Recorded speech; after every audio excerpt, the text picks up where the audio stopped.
Tudo isso e muito mais a partir de agora.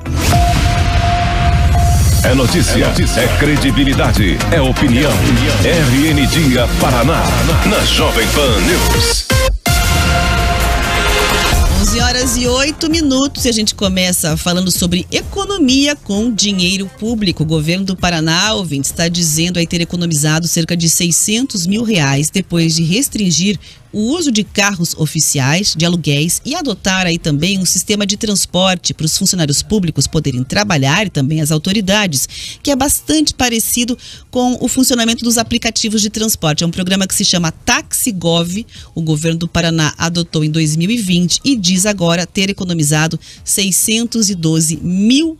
Então a informação é de que até maio foram 192 mil quilômetros rodados pelos funcionários públicos e também pelas autoridades do Estado em serviço. Pelas contas do governo, o governo teria gasto aí mais de R$1.200.000 se fizesse como antigamente, né? Quando se tinha lá o carro oficial, uma frota grande que precisava de manutenção, ou então como a Câmara de Vereadores de Curitiba, aqui, por exemplo, que faz um contrato de aluguéis de carros. Então, com esse custo desse TaxiGov, que funciona como os aplicativos, o gasto do governo com o nosso dinheiro arrecadado dos impostos caiu pela metade, chegou a pouco mais de R$659 mil.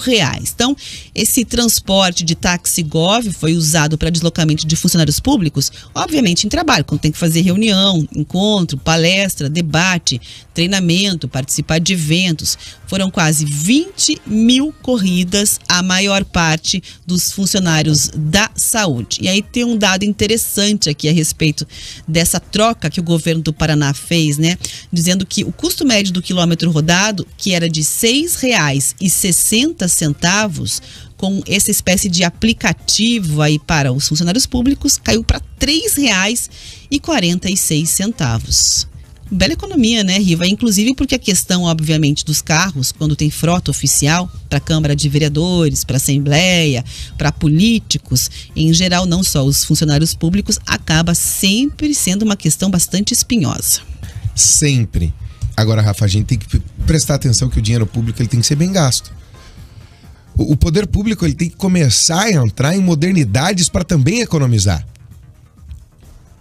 E se essas modernidades, se essas facilidades trazem isso, economia do dinheiro das pessoas, vamos sempre pontuar isso, não existe dinheiro público, existe dinheiro das pessoas, que nós colocamos pessoas lá no executivo para gerenciar e gerarem as soluções que nós precisamos como sociedade. Se isso beneficiar ao povo, ok, quanto mais facilidades tivermos, quanto mais economia pudermos fazer, quanto menos a gente fizer o Estado gastar, tanto melhor para todos nós. Sempre é assim.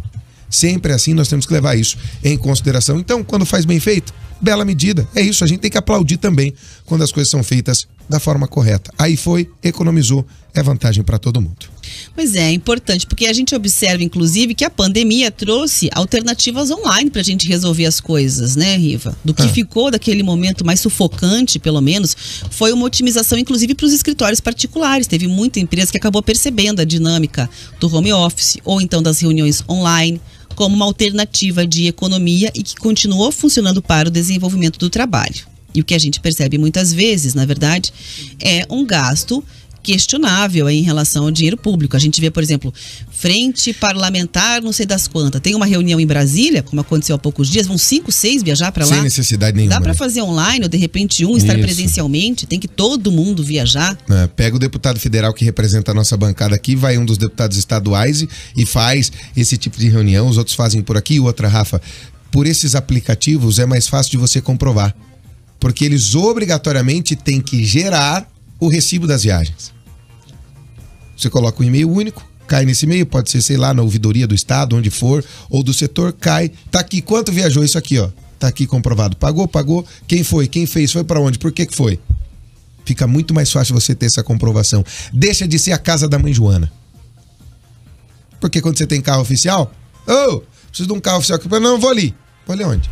Aí você vê carro oficial que foi flagrado lá em Camboriú, na praia, praia, carro oficial que é flagrado em lugares que você não sabe justificar o que a pessoa estava fazendo naquele horário. Exatamente. Com aquele carro na frente, que de repente o motorista leva para casa. Tivemos servidoras que vieram do interior do estado do Paraná de uma prefeitura, lá em Camboriú, como a Rafa citou, que foram pra praia. Foi pra praia com o carro oficial. Pra Nova Laranjeira. Estavam lá. Isso. Foram todas elas caçadas depois. Eram do Conselho Tutelar, inclusive, que teve encontro lá. Foram pra praia. Pegaram as cadeirinhas, colocaram no carro e foram pra praia. Vai fazer isso num carro de aplicativo? Duvido.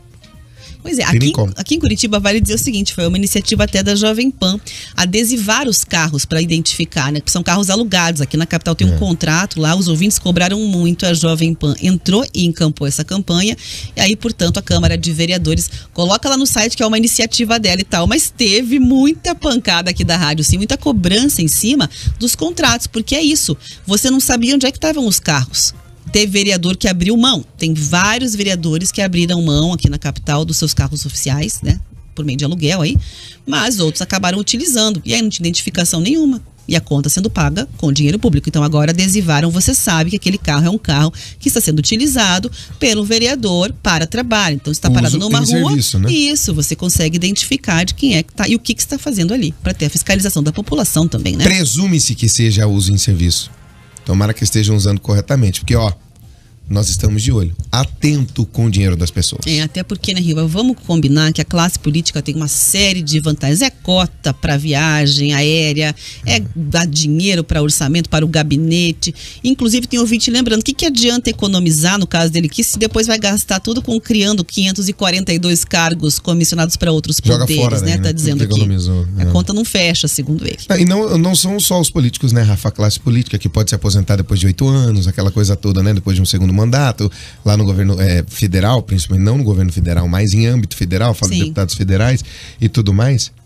E a classe judiciária, que tem auxílio paletó, que tem auxílio moradia. Se marido e mulher forem juízes, antes os dois recebiam auxílio moradia. E deve ser muito difícil ser juiz e não conseguir comprar uma casa. Deve ser muito complicado. Eu acho que eles não têm nem facilidade. Se for a um banco, eu e um juiz pedir, eu ganho o financiamento, o juiz não. Não, por isso que ele tem auxílio moradia, que é muito complicado para ele. É surreal que esse país é o país das benesses. Não para nós, para eles lá em cima. 11h15.